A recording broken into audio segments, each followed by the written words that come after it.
La cuestión ambiental es una cuestión que reclama muchos saberes para poder entenderlo, así que poner en conversación tantos saberes como los que he venido escuchando de los otros conferencistas y los otros muchos que todavía faltan, es un hermoso puente que ha tendido la facultad para poner en conjunción todas estas cosas. Así que yo estoy agradecido de esta gestión que está haciendo la facultad de nuestra universidad en poder estar tomando el ambiente desde distintos enfoques.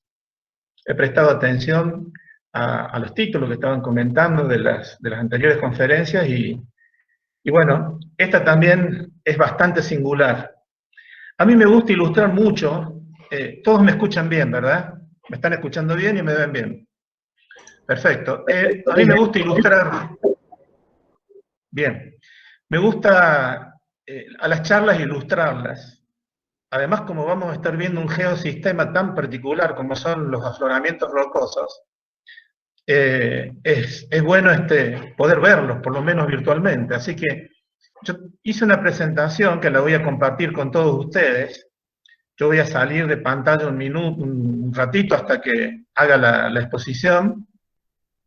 La última diapositiva va a tratar de responder la pregunta que tiene este ciclo de charlas. Yo me animé a armar una especie de protocolo de pasos como para poder atender una respuesta posible de lo que está puesto allí en el leitmotiv de este ciclo de charlas, ¿sí? Y después, lo que yo quiero básicamente es, primero, despertar la atención sobre este sistema en particular. No todos tienen por qué conocer qué son, ni qué es lo que tienen, ni por qué es importante conservarlos. Así que quiero llamar la atención básicamente con la charla. Y después, si logro despertar la atención y la motivación de ustedes, voy a estar muy gustoso y atento de las preguntas que yo pueda motivar con esta charla.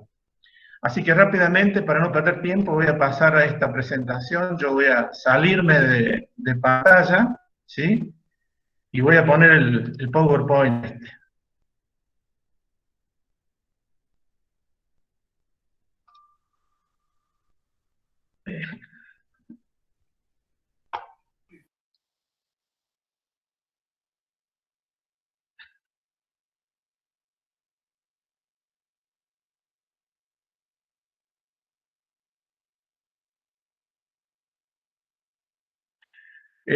¿Están viéndolo todos? Sí, profesor.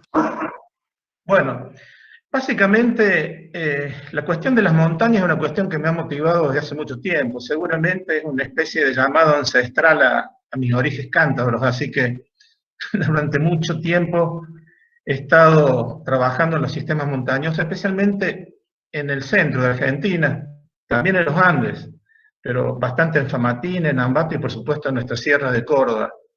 Y además de una cuestión de curiosidad científica, yo soy ingeniero agrónomo, así que estoy también ligado a todas las modificaciones ambientales para poder producir alimentos, y estoy también muy ligado a las discusiones permanentes sobre el uso sustentable de estos recursos. Y bueno, me pareció bueno traer en este caso el enfoque de los roquedales de la provincia de Córdoba, no de otros lugares, y hacer una especie de relatos de pérdidas y permanencias de plantas. Como hay muchos números que voy a dar, y no me los acuerdo de memoria, es que me asisto de todas estas fotos que les voy a mostrar. Y además decirles que lo que voy a contar es una síntesis de trabajos que hemos hecho con todo el equipo de investigadores que me rodea, tanto los de la Universidad de Río Cuarto como los de la Universidad de Córdoba, con los cuales vengo trabajando en los últimos 15 años, y con mis compañeros 45, así que hace mucho tiempo, y con una visión de que la mejor docencia es la que se basa en información científica construida por nosotros. Así que bueno, desde esa idea estoy haciendo una síntesis de todo lo que vaya a decir.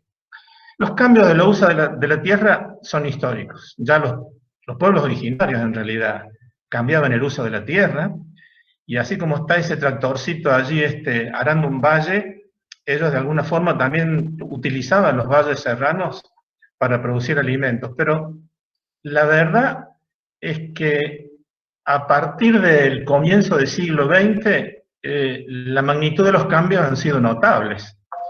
Y debo reconocer que en los últimos 20 años, muchos ecosistemas que yo conocía de la provincia de Córdoba, y especialmente algunos periféricos a nuestra universidad, han dejado de existir. Es como que hay una pugna permanente entre los nuevos y los viejos ecosistemas, y la pregunta es cuánto nosotros como sociedad estamos dispuestos a mantener esta coexistencia o a resignar los viejos por los nuevos. Es una discusión permanente. Ahí puse una cantidad de preguntas que espero poder responder yo mismo sobre esta cuestión de los afloramientos o roquedales.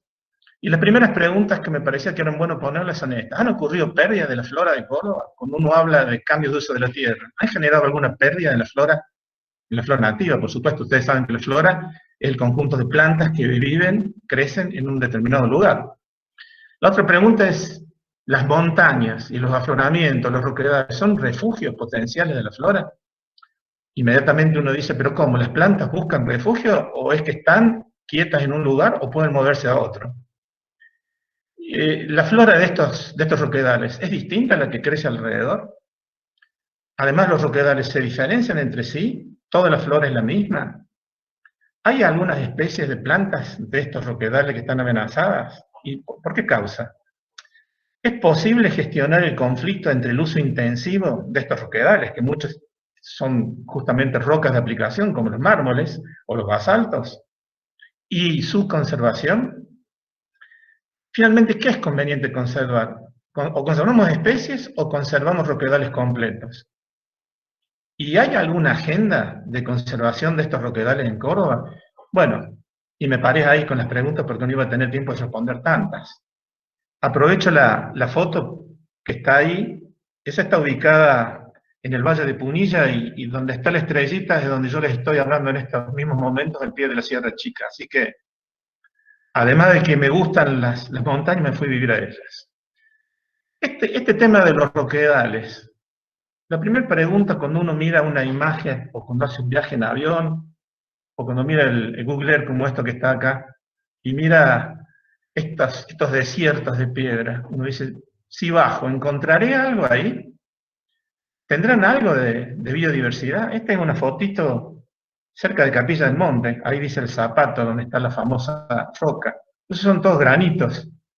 Acá los ven más de cerca. Entonces, ¿son desiertos de rocas o realmente hay plantas acá también? Este es un típico afloramiento rocoso o roquedal, rocas aflorando.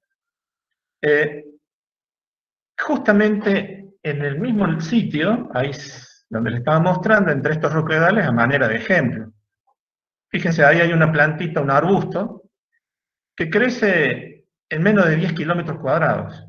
Ese es el lugar de origen de esta planta, y es donde crece, Mimosa cordobensis. Es una hermana de la soja, una leguminosa. Es una planta que crece entre las rocas, vive entre fisuras, grietas, por eso nosotros le decimos casmocomófitas, son las plantas rupícolas, las que viven entre las piedras, pero que crecen entre grietas, donde hay regolito, y es una planta endémica de los granitos de Capilla del Monte. O sea, vive solamente en menos de 10 kilómetros cuadrados. Eso que parece un desierto de piedra, tiene estas plantas hermosas. Y acá deberíamos primero saber cuál es el acervo que tenemos nosotros de nuestra flora. Argentina, y especialmente en Córdoba, fíjense que hay dos regiones biogeográficas que marcan la identidad y singularidad de la flora cordobesa, que es la ecorregión o la región biogeográfica de las Pampas y la del Chaco, y el número total de especies que hay en Argentina es de 10.221 especies y hay 1.731 que son endémicas de la nación.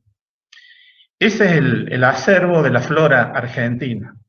Como les decía, hay dos regiones biogeográficas que marcan la identidad del origen de la flora cordobesa, que es la chaqueña y la pampeana, que son estos colores que ustedes están viendo allí en la provincia. Para poder entender esto de las pérdidas y de permanencias de plantas y de cambios de uso de la tierra, me pareció oportuno traer lo que escribió Kurtz en el año 1904. Yo les decía que a comienzos del siglo XX había habido cambios muy grandes. Kurtz fue un botánico que trajo Sarmiento y trabajó en el Museo Botánico. Y él fue el primer botánico en cartografiar la vegetación de la provincia de Córdoba. Este mapa fue hecho en el año 1882, 1885, se publicó en 1904. Esto fue hecho a lomo de mula. Tenemos acceso a todos los cuadernos de campo de Kurtz, así que yo trabajo ahí en el Museo Botánico también y puedo dar fe de que es información bien fehaciente la que recolectó Kurtz. Fíjense, al 1900 toda la provincia de Córdoba tenía cobertura vegetal. La región del monte, la región pampeana es esa franjita amarilla, la serrana y alpina es la sierra, ¿sí? Pero toda la provincia de Córdoba estaba con cobertura a comienzos del siglo XX. Este es un mapa que hemos hecho, que está publicado en un libro, esto está del año 2019, fíjense que los colores grises es la vegetación cultural. Obviamente, en tanto tiempo, hasta el 2020-2021, ha habido cambios muy grandes de uso de la tierra, y hoy el 66% es vegetación cultural de la superficie de Córdoba. 26% de vegetación leñosa, el 7% es lo que queda de bosque, pero solamente un 2% tiene buen estado de conservación. Esta es la información objetiva de lo que es hoy la provincia de Córdoba. Es un muy bajo porcentaje el que tienen, en este caso, los roquedales que motivan esta charla, no superan más del 2%, rocas y afloramientos puros. Esa es la distribución de la cobertura cultural de la provincia de Córdoba. Realmente desde la época de Kurtz, del 1900 al 2020, ha habido un profundo cambio de uso de la tierra, y las montañas como geosistemas son las que albergan la mayor parte de la flora nativa de la provincia de Córdoba. En esto de las pérdidas hay mucho que se habla de coberturas, pero hay muy pocos trabajos que muestren realmente cuántas especies se fueron. No hay muchos trabajos, porque para colmo, las áreas que se modifican plenamente no tienen muchos relictos. Este es un trabajo que hemos hecho con los compañeros, con César y demás, en el sur de la provincia de Córdoba. Fíjense, la flora de la provincia de Córdoba tiene aproximadamente 2.113 especies. La flora del sur tiene 1.005. Hay más de casi 300 los relictos que poseen, y los agroecosistemas tienen 77 especies. Estos números muestran, no hay muchos trabajos para provincias ni para otras regiones de Argentina donde uno pueda mostrar cuánto es lo que se ha perdido, ¿sí? O sea que de 1.000 especies aproximadamente, hablando del sur del río Tercero hasta el límite con La Pampa y San Luis, que teníamos, en los agroecosistemas hay aproximadamente 77, 80 especies, y quedan en los relictos esa cantidad. Así que la pérdida, objetivamente, ha sido importante. La flora se sigue manteniendo en la sierra. Este es un trabajo inédito de este año, donde se muestra que todo el sistema serrano de Córdoba tiene casi 1.100 especies, 1.069, hay 147 exóticas, hay 25 plantas endémicas que son de Córdoba, del sistema serrano de Córdoba y San Luis, y 19 que son de Córdoba. Todas ellas viven en la sierra, y uno en la sierra reconoce pisos de vegetación, piso serrano, que está hasta 1.300 metros, un piso de transición entre 1.300 y 1.700, y de 1.700 hasta 3.000 el piso subandino. Y los roquedales están en los 3 pisos de vegetación, así que comparten parte de esas 1.100 especies. Esos manchados que están allí en el mapa representan la imagen de los roquedales. Y este es un típico afloramiento rocoso, un roquedal, en este caso es de mármol. Es un mármol que no ha sido elaborado, es de piedra sonadora en el departamento Pocho, en Ambur, ¿sí? Yo voy a aprovechar a tomarme una licencia y hacer algunas cuestiones conceptuales entre medio para poder entender a dónde quiero llegar con esto de la conservación. Cuando uno está mirando 1 metro cuadrado o 2 metros cuadrados en los pies, cuando uno baja la vista, cuando está en el campo, en una montaña o en cualquier lugar, la pregunta que uno se puede hacer es, ¿cuántas diversidades uno reconoce? Parece una pregunta muy trivial, y la primera respuesta es lo que uno ve. Esa es la diversidad focal. Uno está focalizando y encuentra esa florcita amarilla, esos otros arbustos, esa otra gris que está allí creciendo, en este afloramiento de mármol. Pero hay otras diversidades que uno a veces no las tiene en cuenta, casi siempre. Hay otra diversidad que uno no la ve, pero está. Es la que se llama diversidad oculta. Si uno saca con una pala con cuidado o con una piqueta, puede encontrar bulbos, puede encontrar semillas, y esa es una diversidad que no está manifestada aéreamente, pero está ahí abajo. Es la diversidad oculta. Y hay otra diversidad muy interesante, y es la que no se ve ni está en este momento en el sitio, pero podría estar. Es lo que se llama la diversidad oscura. Es la que pertenece a esa comunidad, pero no está por una cuestión de dispersión o de acceso. Y la comunidad o el sitio se dice que está completo cuando está saturada con todas las plantas posibles que allí podrían crecer, ¿sí? Y acá viene una segunda licencia conceptual que me tomo, que es entender esta cuestión de la diversidad que uno focaliza, ¿de dónde viene? Bueno, la diversidad de una flora está asociada a ensambles de tipo filogeográfico, a la geología, la topografía, la latitud, el clima, el mesoclima. Esa es la oferta que define lo que se llama el pool regional, que tiene un origen prehistórico.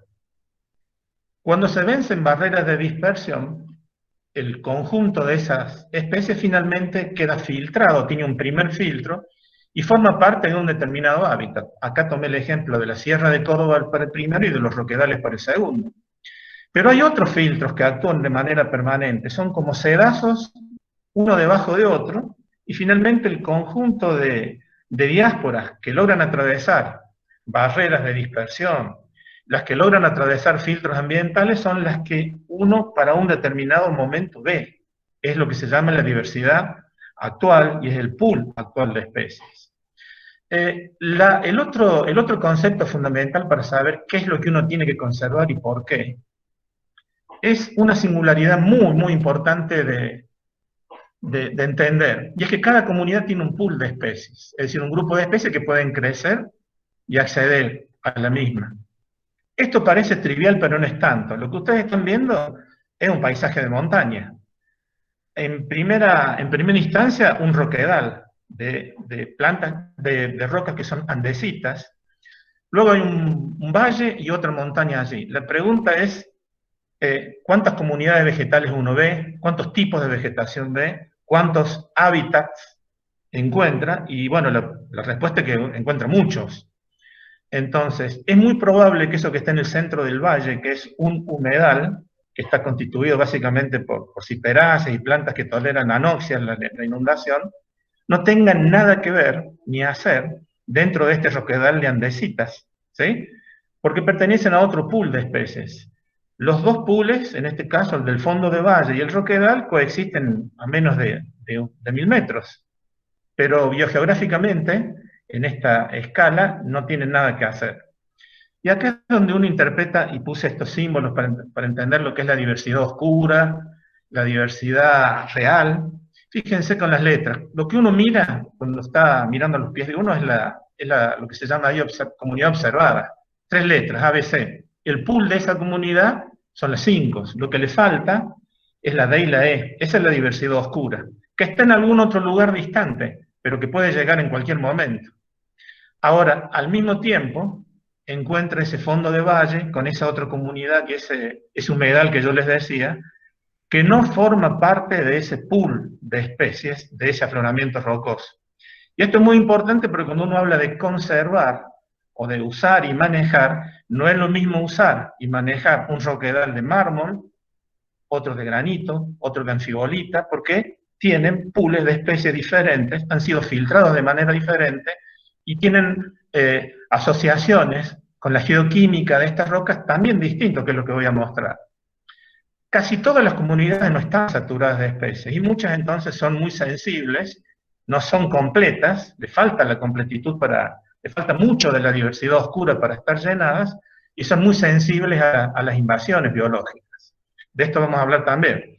Finalmente entonces, para arrancar con ya me tomé esta licencia conceptual, está claro que estos roquedales tienen una gran cantidad de hábitats y son sitios donde crecen muchas plantas que le llamamos rupícolas. Gran cantidad de ellas endémicas, como todas las que ustedes están viendo en estas fotos. Muchas de ellas son endémicas locales, como esta Apurimacia dolichocarpa, otra leguminosa que vive solamente en granitos en la zona de Characato, acá en el Valle de Punilla. Hay una gran cantidad de especies rupícolas, estas que viven en las rocas, que solamente viven acá en Córdoba, como Isostigma cordobense. Bonamia sericea tiene un rango de distribución en San Luis y Córdoba. Estas cuatro que ustedes están mirando, inclusive el tomillo, Edioma multiflorum, son plantas que son calcícolas. Tienen un metabolismo muy asociado al exceso de calcio en el regolito que se generan por meteorización de estas rocas y solamente se encuentran entre las grietas de ellas. Fíjense, en estos pocos centímetros cuadrados hay 4 especies de tilancia. Les aseguro que yo no las puse, que estaban allí. Así que cuando mostraba esa foto, esa imagen satelital y hablaba de desiertos de piedra, cuando uno se acerca las cosas cambian realmente. Hay tanta cantidad de microhábitats en estos afloramientos rocosos que ofrecen una cantidad interesantísima de espacios y de posibilidades para que crezcan especies muy contrastantes entre sí. Algunas crecen solamente en grietas, son las que le llamamos comófitas, otras viven en fisuras que tienen regolito, lo que le llamamos vulgarmente tierra, y ahí se asienta es colonizado por otro tipo de especies.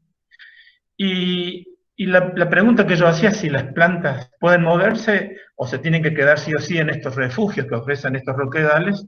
Son las dos cosas. Las plantas se mueven a distancias cortas, pero lo hacen a través de la dispersión de diásporas, y otras tienen que quedarse porque su sistema de regeneración es vegetativa o es por la gravedad y tienen que quedarse quietas. Las dos cosas suceden. Pero las rocas, para responder esta pregunta, los roquedales ofrecen una enorme cantidad de hábitats y es por eso que encontramos una flora tan particular y tan numerosa como la vamos a ver. Además de ser refugios, muchas de las especies han quedado ahí porque en otros lados las han maltratado tanto que ya no hay más, como el pasto de vaca, que es un pasto que, como el nombre lo indica, Sorghastrum, ahí está en serpentinitas de Yacanto, es donde las vacas todavía no han llegado a consumirlo, ¿sí? Otras, como el tomillo o la hierba del pájaro, son intensamente coleccionadas por los cervateros y quedan solamente en algunos afloramientos de calcretas y mármoles. Es una planta que está muy amenazada en la provincia de Córdoba. Como les decía, hay una asociación muy estrecha entre especies y geoquímica que nos permiten rápidamente poder diferenciar plantas que están asociadas al exceso de calcio, al exceso de magnesio, ¿sí? Como en el caso de la flora serpentinícola o la dolomítica, ¿sí? Estas sierras de Córdoba, que ya desde el Cámbrico, hace más de 500 millones de años, se organizaron como geosistemas, tienen rocas aflorantes de muchas tipologías geoquímicas. Acá hay un mapa muy simple, en una escala para que ustedes puedan ver, además de los rellenos modernos, las que son las vulcanitas, granitoides, migmatitas, etc. ¿Sí? La pregunta sobre si la flora de estos afloramientos es distinta a las matrices que los rodean, nos llamó la atención de hace mucho tiempo y bueno, abordamos la pregunta esta para poder responderla. Lo que ustedes están viendo acá en el departamento Pocho, ¿sí? Cerca del camino que va a los túneles, un afloramiento de calcretes y una matriz circundante, ¿sí? No hace mucho hicimos un trabajo donde comparamos la flora de las migmatitas, que son todas las rocas que rodean al afloramiento de mármol. Desde el punto de vista geológico son muy contrastantes, y la flora responde rápidamente a eso. Esto es en un afloramiento que se llama Sagrada Familia, en el departamento Pocho, muy cerquita de Taninga, a poquitos kilómetros. Este diagrama, solamente este dibujito muestra cómo se diferencian.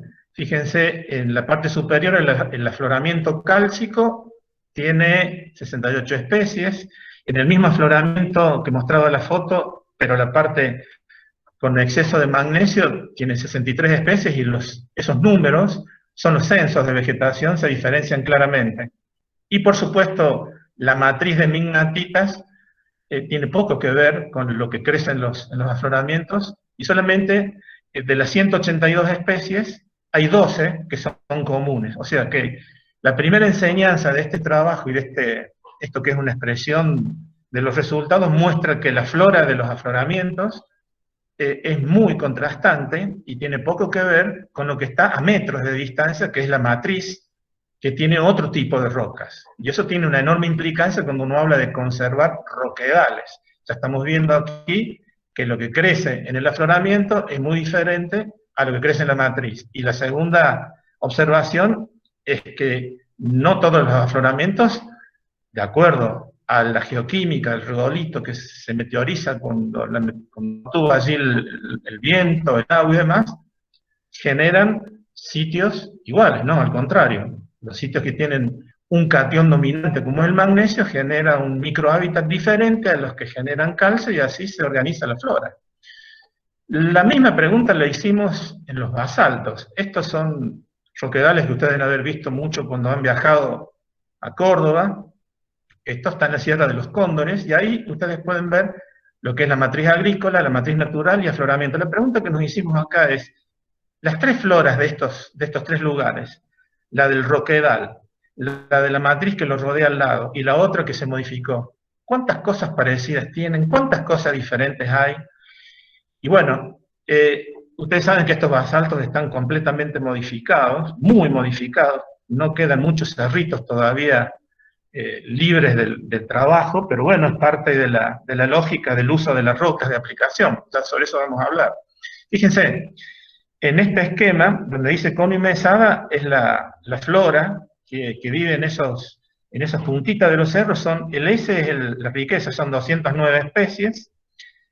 Las especies exclusivas son 28, las endémicas 2 y las exóticas 4. Muy pocas plantas exóticas son capaces de establecerse en la punta de los cerros.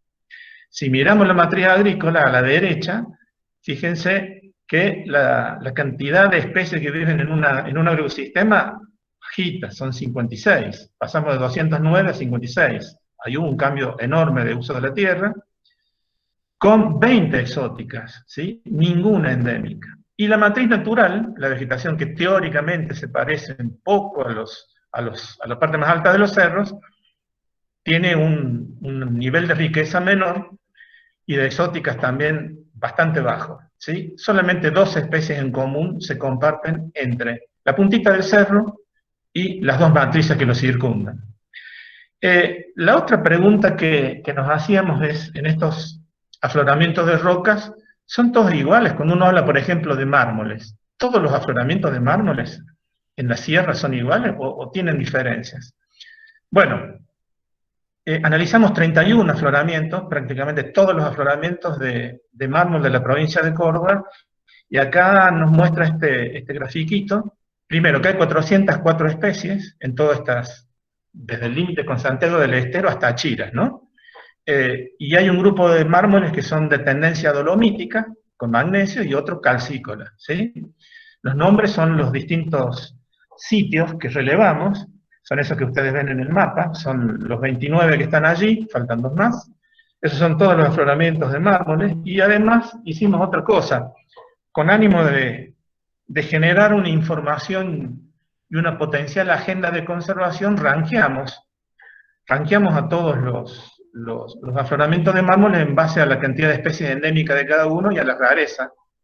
La rareza en continuo es un índice que permite o suma la rareza que tienen las especies en cada afloramiento, y así el que tiene la mayor, entre comillas, naturalidad y potencial es Valle Hermoso, y ahí siguen estos otros bajando el número de especies endémicas y demás. Esta es una información crucial, fundamental, para cualquier tipo de agenda que uno quiera hacer de uso y conservación. Por ejemplo, en el caso, supónganse de Valle Hermoso, parte de los mármoles podrán ser aprovechados, pero el resto tienen que quedar porque hay una enorme cantidad de especies endémicas y si no se irían.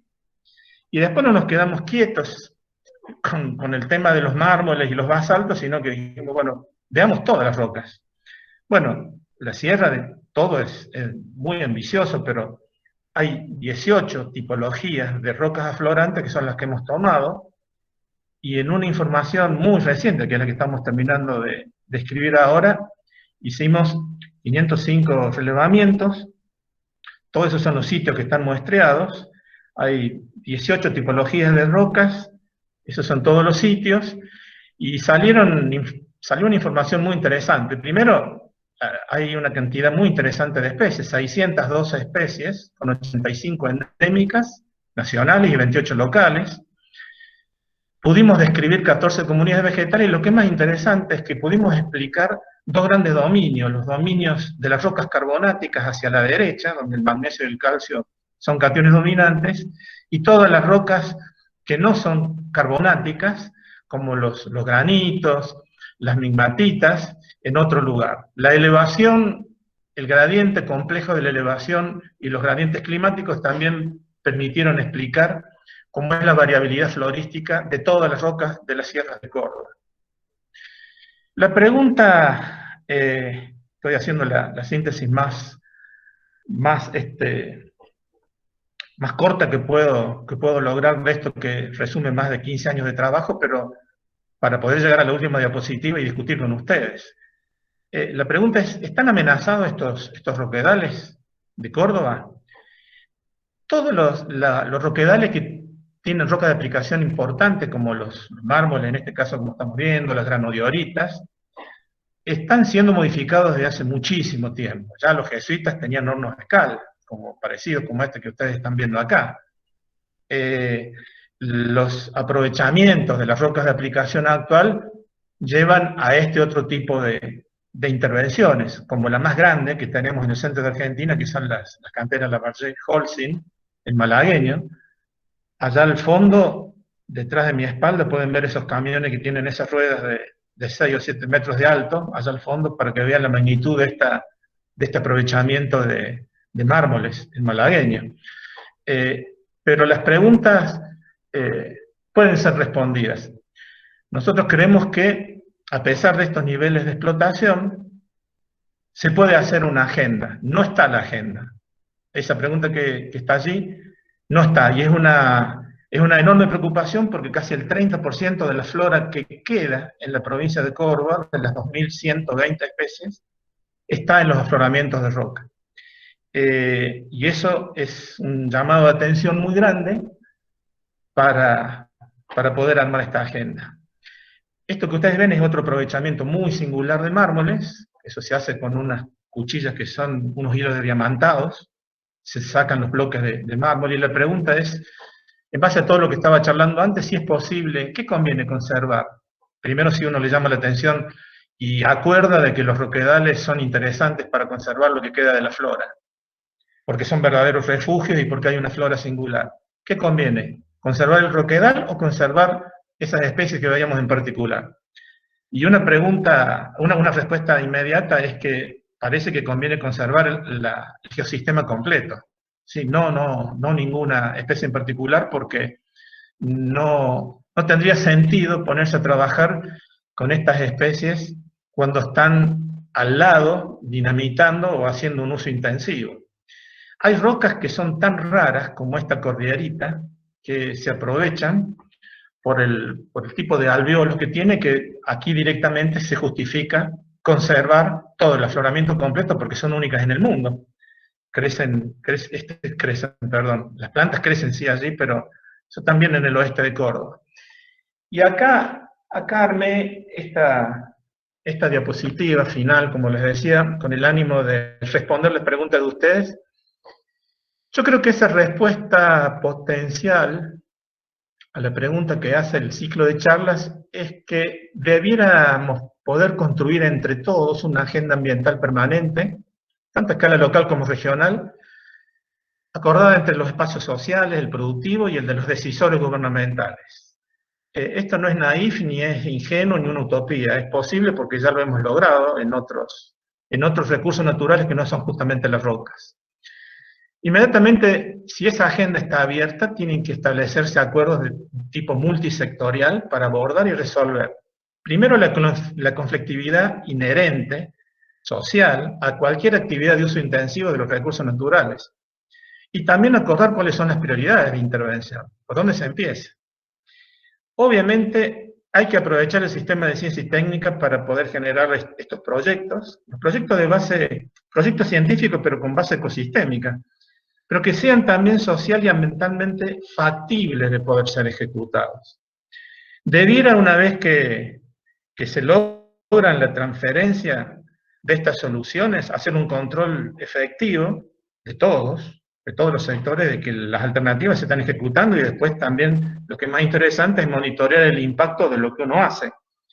Esto creo que podría dar vida a una posibilidad de coexistencia, siempre tensionada, pero coexistencia al fin, entre el uso intensivo de los recursos y la conservación de los mismos. Hay algunos recursos, voy a salir de la presentación ahora, voy a parar y voy a ir a la charla. Decía que creo que es posible una coexistencia, siempre tensionada, pero coexistencia al fin, entre el uso intensivo y la minería. Es el contexto justo donde esto se desencadena. Nosotros hemos logrado en algunos sitios esta coexistencia pacífica entre el uso y el aprovechamiento de yacimientos de mármol y otros que se conservan al lado. Y usamos una estrategia. Dentro de los equipos de investigación, incluimos a decisores políticos, técnicos, para acercar la transferencia de los productos de la investigación a los organismos decisores del Estado, concretamente a la Secretaría de Minería. Entonces, además de los papers y de todos los trabajos y de todas las cosas que nosotros hacemos siempre, porque es nuestro trabajo inherente como docentes e investigadores de una universidad pública, la inmediata preocupación que tenemos es de que la información sea entendida primero y transferida, y después ejecutada. Así que ese es un desafío que siempre va a estar latente cuando uno usa intensivamente cualquier recurso, pero creemos que es posible. El paradigma es un paradigma de, como dice la pregunta, es poder responder hasta cuánto y hasta cuándo la sociedad quiere usar de manera intensiva un recurso que no es renovable. Significa que se va. Pero si se va, debiera dejar retornos. Y esos retornos, que son dinero, debiera servir para mejorar toda la economía regional. No solamente la minera, por ejemplo, sino el bienestar de la gente. En este caso, supongamos, vamos a focalizar la provincia de Córdoba. ¿Sí? Entonces, de lo que uno siempre estaría en desacuerdo es que se hagan las cosas mal. Hacer las cosas mal es, por ejemplo, contaminar, destrozar todos los afloramientos y no respetar aquellos sitios que estratégicamente tienen una flora endémica y que tienen que seguir estando para que las generaciones que no nacieron lo vean y lo disfruten, y que realmente haya un control estatal, porque es el Estado donde está el que tiene que, es el organismo que son los que tienen que regular el uso de estos recursos no renovables. El que tiene que tener el poder de policía tiene que, con el acuerdo de la gente, decir hasta acá se llega, y esto no se hace. Esto es un enorme esfuerzo desde el punto de vista cultural. ¿Y por qué? Primero porque la propia sociedad está repleto de falsos ecologismos, de prohibicionismos, y de que no se puede hacer nada. Muchas veces al Estado le falta idoneidad técnica o ética social y compromiso social para escuchar, para atender y para comprometerse con la gente, y entonces se llega a tensiones permanentes. Yo he vivido tensiones permanentes en Famatina, en varios lugares, he estado con ellos, con la gente, con los gobernantes y demás, y estas cosas que estaba comentando a manera de síntesis son las tensiones y los conflictos que siempre salen. Una cosa es el papel, que tolera mucha tinta, como decía un viejo profesor, y otra cosa es llevarlo a la práctica. Pero esto es una idea que yo me atreví a escribir, esas 4 o 5 cosas, porque he sido parte de ello. En algún momento, estando, César comentaba, bueno, se ve que tengo unos cuantos años porque hay pila de cosas hechas, pero en algún momento, cuando estaba a cargo de la cuestión de ciencias de esta provincia, hicimos los acuerdos en el uso de los recursos hídricos, por ejemplo, y se generó una nueva política de uso del agua para riego. No se sabía nada de la hidrogeología, muy poco, y se macaneaba mucho. Y el sistema científico hizo los aportes y todos los mapas de la hidrogeología regional, y en base a eso se armó las nuevas normas de uso para el agua de riego. Nosotros regábamos con agua geológica que tenía 5.000 o 7.000 años. No podemos regar con agua que tiene 7.000 o 8.000 años cuando hay poquito. Estoy hablando de otros recursos.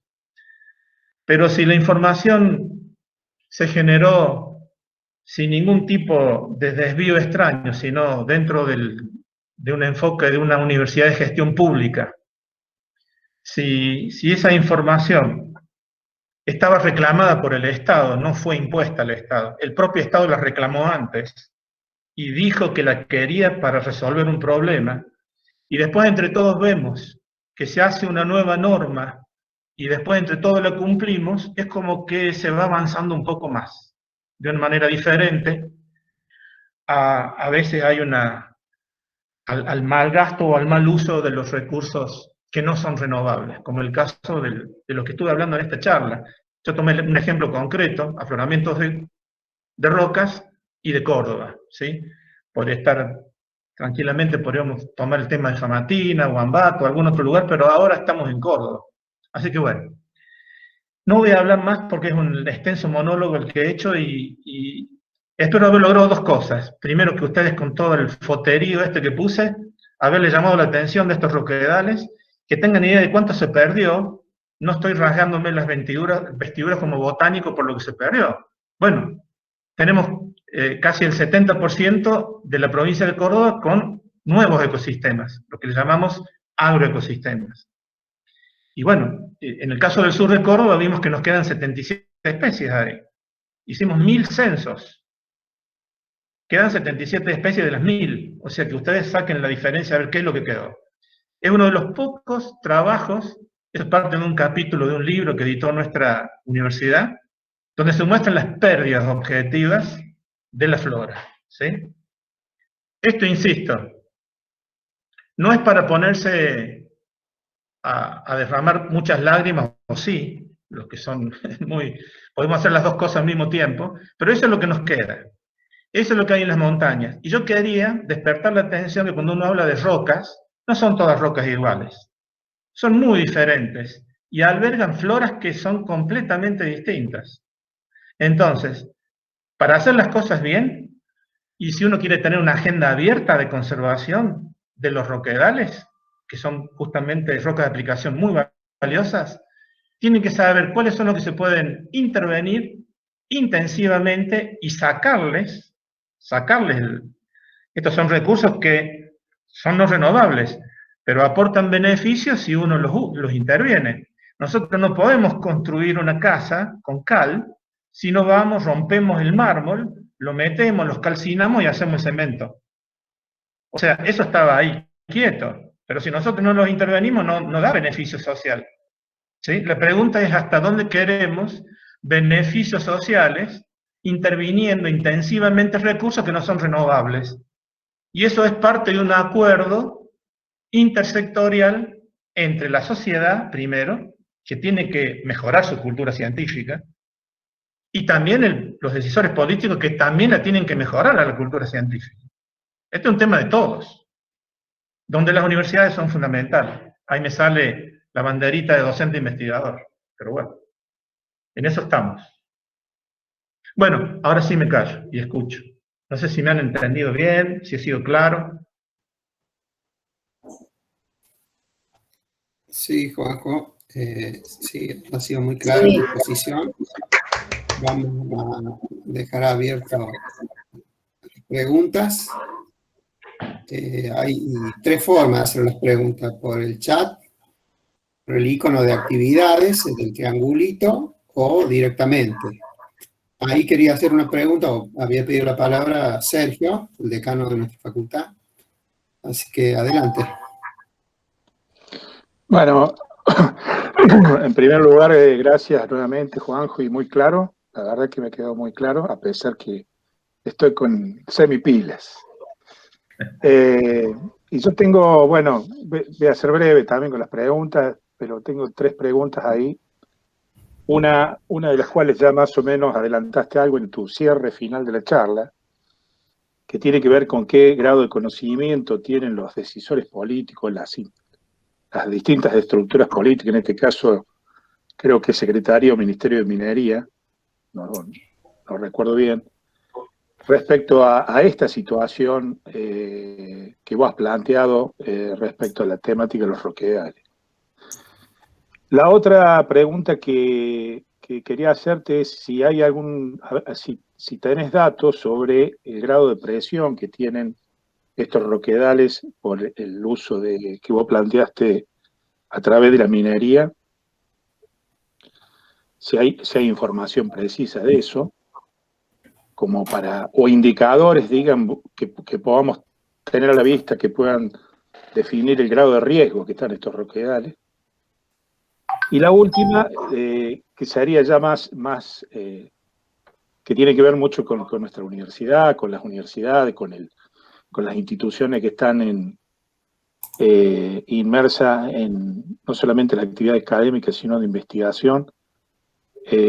¿Cómo ves la participación o el compromiso que pueden tomar, o en qué podemos avanzar como instituciones universitarias para tener una intervención mucho más activa en alguna estructura que se pueda conformar, o en alguna estructura que se pueda proponer armar para trabajar hacia adelante? No sé si quedó claro, Juanjo.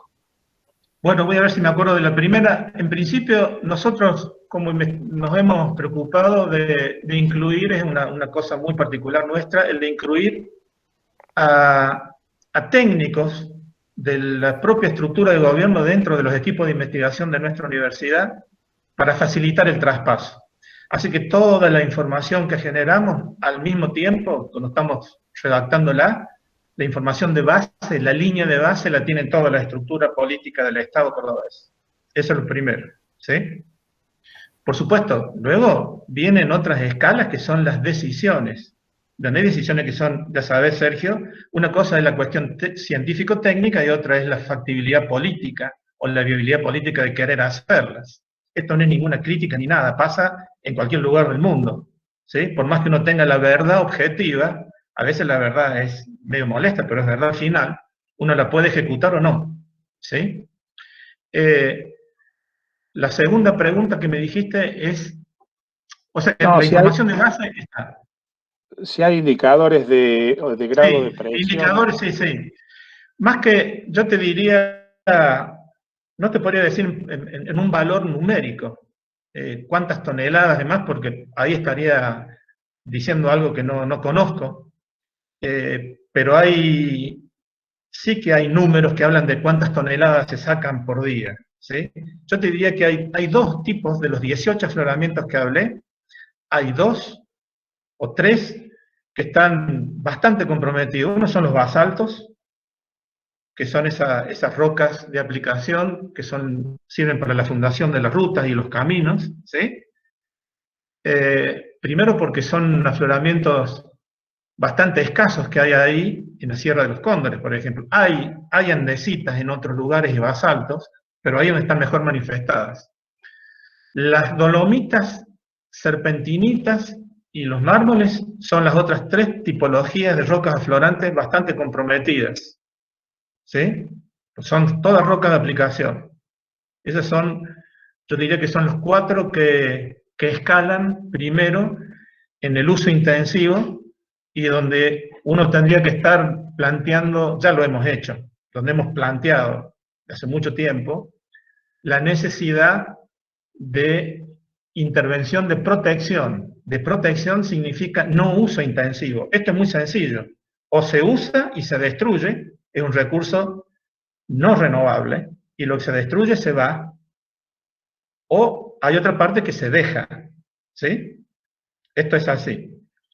La universidad nuestra facultad, tendría que estar muy atenta de todas las convocatorias que por allí se generan, y si no generarlas uno, para lograr estos acuerdos multisectoriales. A mí me parece que nosotros ya tenemos palabra, por supuesto, en el ámbito gubernamental, pero hay que seguirlo explorando, no por la fuerza, nada se logra por la fuerza. En esto, si no va a un rápido divorcio todo este tema, pero hay que hacer una gestión política en el sentido de política académica, para que nuestros decisores sepan que están las potencialidades, las fortalezas listas para poder responder científicamente a cualquier proyecto de intervención. Y de esa manera mejorar la cultura de nuestra sociedad y habilitarlas a nuestra gente, habilitarla a que cuando se siente hacer un acuerdo, sin falso ecologismo ni prohibicionismo porque sí, se puedan establecer reglas claras de uso de los recursos. ¿Sí? No sé si respondí. Sí, Juanjo, completamente. Está bien, bien.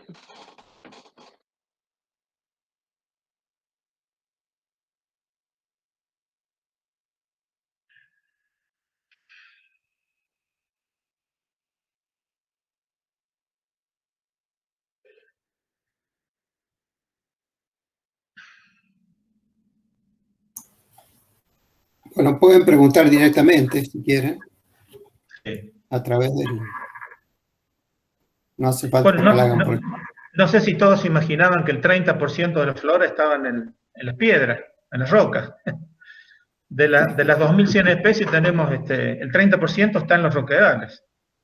Y ahí hay esa fotito que les mostraba de esa, como la gente vulgarmente le llama yuyo, monte a las plantas nativas, pero esa que yo les mostraba de Capilla del Monte son plantas extremadísimamente raras. Fíjense que en 10 kilómetros cuadrados donde está la planta, si se rompen los granitos, chao, se acabó eso. La pregunta es, bueno, pero ¿de qué me estás hablando? ¿Cuánto cuesta la planta esa? Bueno, esa es la otra pregunta cuando uno usa un recurso natural no renovable. ¿Cuánto cuesta la mimosa cordobensis? ¿Cuánto estamos dispuestos a pagar para mantener en los granitos de Capilla del Monte este arbusto tan bonito? ¿A quién le sirve? Usted puede decir, ¿y sirven para algo las plantas? Y bueno, ustedes saben que el 80% de los remedios que tomamos son drogas analíticas, que son la copia de los productos, de los metabolitos secundarios de las plantas, en los cuales los laboratorios gastan una millonada por año para probar las bioactividades. O sea, nosotros nos curamos con las plantas. Si ustedes me preguntan ahora, ¿cuál es el uso de mimosa cordobensis? No sé, porque nadie la usó. Pero sé de otras plantas que estamos investigando y que se usan para controlar el cáncer de mamas, por ejemplo, acá en Cerro Corto. Y las conozco porque estamos trabajando con ellas. Entonces, bueno, hay ahí 700 especies que esperan. Ustedes saben, la flora, no lo saben, perdón. Córdoba tiene 662 especies de plantas de uso medicinal. De las 2.200, 662 tienen uso medicinal. ¿Sí?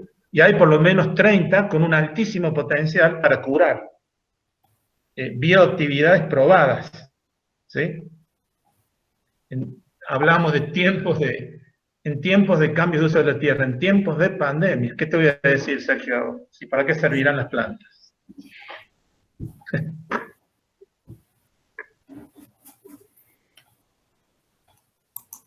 El mensaje que les decía es que además de la flora, que son lindas, que son bonitas, de la cuestión estética, hay un potencial enorme de este recurso, del cual todavía no lo conocemos. Entonces, antes que desaparezca, por lo menos hay que dejar muestras de ecosistemas para los que no nacieron y para que los que estamos viviendo ahora podamos estudiarlo, para saber si nos sirven. Y llegar a un acuerdo y decir, bueno, hasta acá llegamos, esta parte la podemos romper y esta otra parte no la rompemos, pero ninguno se hace el tonto, ni escondemos cosas debajo de la alfombra. ¿Por qué? Ese es el desafío más grande del uso intensivo de recursos naturales, especialmente los no renovables.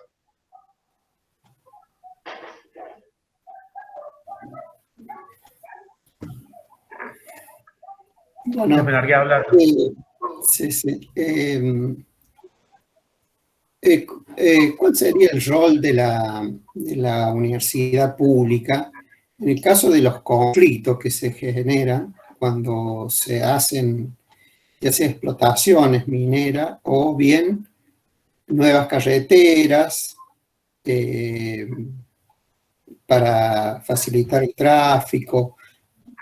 ¿Cuál sería la función de la universidad pública? Porque las organizaciones ambientalistas tienen mucha prensa y a veces tienen razón en parte no. El Estado tiene que hacer obras, en parte tiene razón o no. ¿Cómo podría tender un puente en la universidad?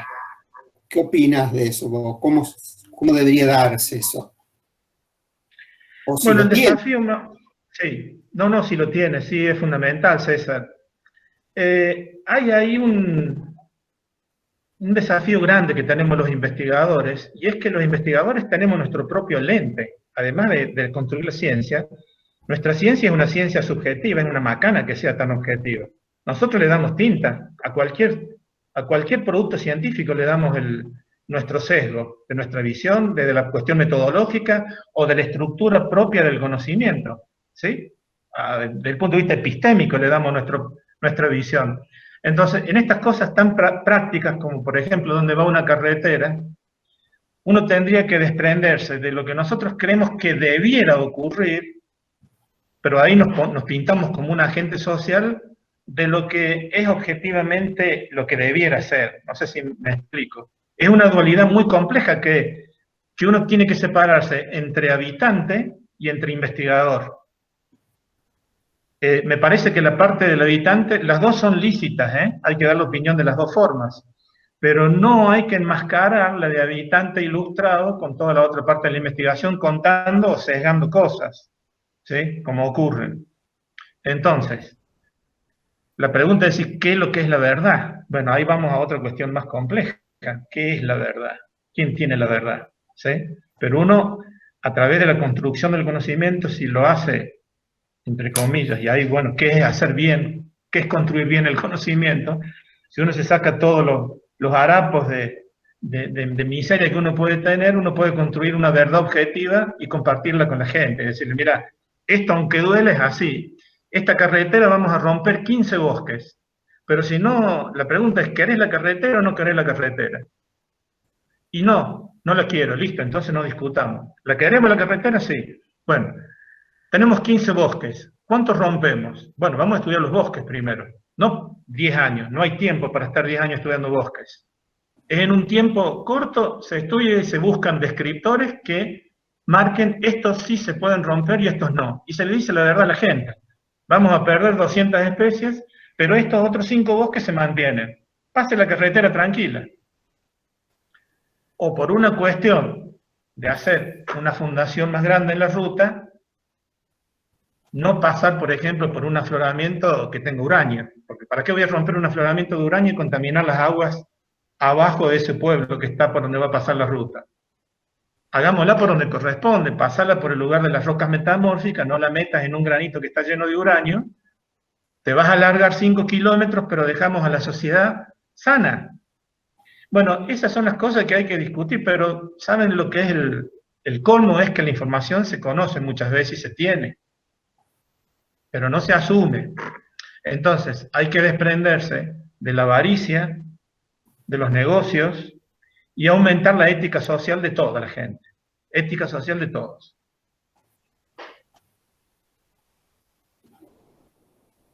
Sí se puede, entonces el rol que tenemos es fundamental, César. Yo veo como nunca veo un rol y un papel fundamental del sistema científico-técnico en la producción de información de verdades objetivas.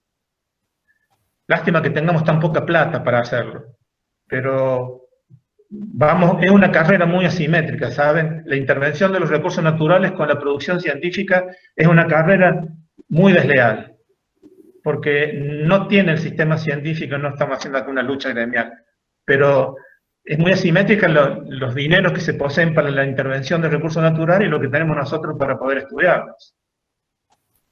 Pero bueno, ahí hay otro flanco de lucha de la gestión científica para tener más recursos.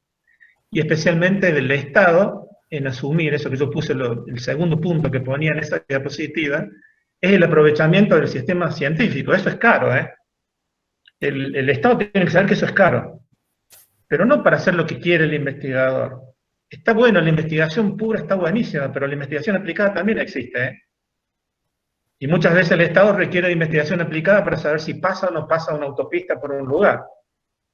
Entonces no puedo estar 10 años esperando a ver cómo es la marcha de la fotosíntesis del orco quebracho. Primero necesito saber cuánta parte de la flora por donde va a ir la ruta se me va a ir. Lo otro también lo vamos a estudiar luego, pero dame una respuesta a la primera. Y eso es caro.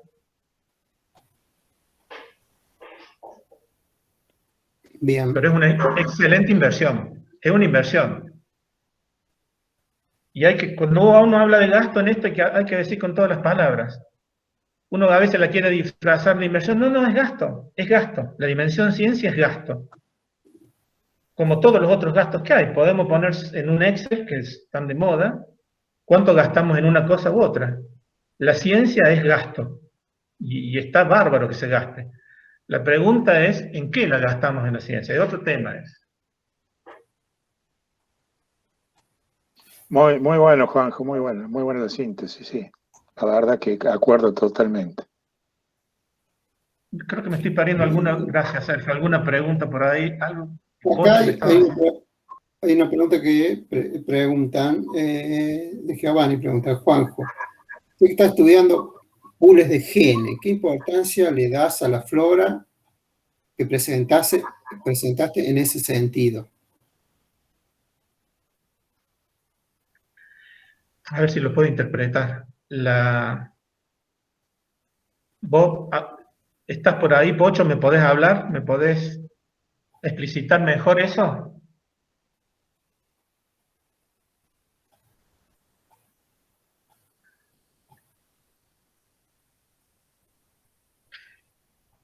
Para poder responder más preciso. No sé si me fue el Pocho. Lo que estamos estudiando, sí, dale. Juanjo. Dale, Sí. Pocho. No, un poquito sé de tu trabajo porque, bueno, los hemos compartido así más en términos de amistad, de los trabajos que se está haciendo ya, no estudiar tanto lo que son la composición de la flora de las plantas, sino lo que es el pool genético que representa esa flora. Esa iba orientada. Sí, bueno, estás trabajando en ahora hongos. entendí. Ah, bien. Sí, hay una cuestión que no es novedosa porque hace un tiempo que se está trabajando, pero bueno, sí, claro que es novedosa para nuestro país. En algunos proyectos internacionales estamos trabajando, estudiando el pool de genes, no el pool de especies. El pool de genes para poder caracterizar la biodiversidad, especialmente esa oculta que yo les comentaba. Y ahí entra todo, ¿no? Entra desde los genes de las plantas hasta la de las bacterias y los hongos. Entonces lo que estamos haciendo es calificar los biomas del mundo, de la parte subterránea, estudiando la base genética de la biodiversidad. Y eso es muy interesante porque nos va a permitir poder entender mejor algunos biomas que son muy singulares y que lo que está arriba no lo demuestra. Uno de los desafíos más grandes es, claro, uno no puede ver las tres diversidades al mismo tiempo, ¿no? Las que yo le hablaba solamente en el caso de las plantas. Uno mira lo que los ojos le dictan debajo de los pies, pero en el mismo momento hay mucha más diversidad de plantas solamente debajo de lo que está de nuestros pies. Y hay muchas más esperando para llegar a este sitio. Bueno, la pregunta de Américo está en referencia al papel del conocimiento de toda la biodiversidad completa, que es, eso es bastante atrevido del lado nuestro, pero les debo decir que ya hay mapas de genes, de toda la diversidad, de hongos, de bacterias y de plantas, y es la que uno está estudiando para poder calificar mejor biomas. Eso no sé si estoy respondiendo. Pero bueno, nosotros estamos todavía con la flora, con la parte que estamos viendo de la superficie hacia arriba. Esto es medio sofisticado lo que le estoy diciendo, pero es lo que está ocurriendo en estos mismos momentos, ¿sí? Bueno, por eso esta cuestión de las rocas, ustedes dirán, ¿qué tendrá que ver? Y fíjense, nos estamos quedando de esas 10.200 especies, un quinto de esa flora de Argentina está en Córdoba, hoy, pero antes había mucho más de un quinto, era un cuarto la flora que tenía de Argentina, Córdoba, lo que tenía de la flora nacional, y perdió. Entonces, este es un llamado de atención para saber hasta cuánto nosotros estamos dispuestos a perder del geosistema donde todavía se conserva la flora. Ya vieron los números de los relictos del sur de Córdoba, que son muy poquitos, ¿eh? De 1.000 especies pasamos a 300. Y en los geosistemas tenemos 70. Entonces, eso es al 2020. Tenemos que ayudar a clarificar, y esto, insisto con esto, nuestra visión nunca fue la de un museo, ¿eh? No es la de tender vidrios para que no se intervenga el ambiente, no. Es tender puentes para hacer las cosas bien, y hay cosas que hay que saber que no se les puede reemplazar. No todo puede ser cambio completo de los ecosistemas, porque los nuevos ecosistemas tienen otros componentes, y esto no es un problema de xenofobia hacia las plantas, no es un problema de que no me gustan las exóticas, no, es que perdí el 99% de lo nativo y no me diste tiempo a estudiarlo. Y ese es un recurso que es invalorable y es mío, no se lo tengo que comprar a nadie. Miren si tuviéramos nosotros un metabolito secundario y estuviéramos en nuestro vacuno y no tenemos que estar fabricando otra cosa, o pedirle el valor agregado del conocimiento a otro país.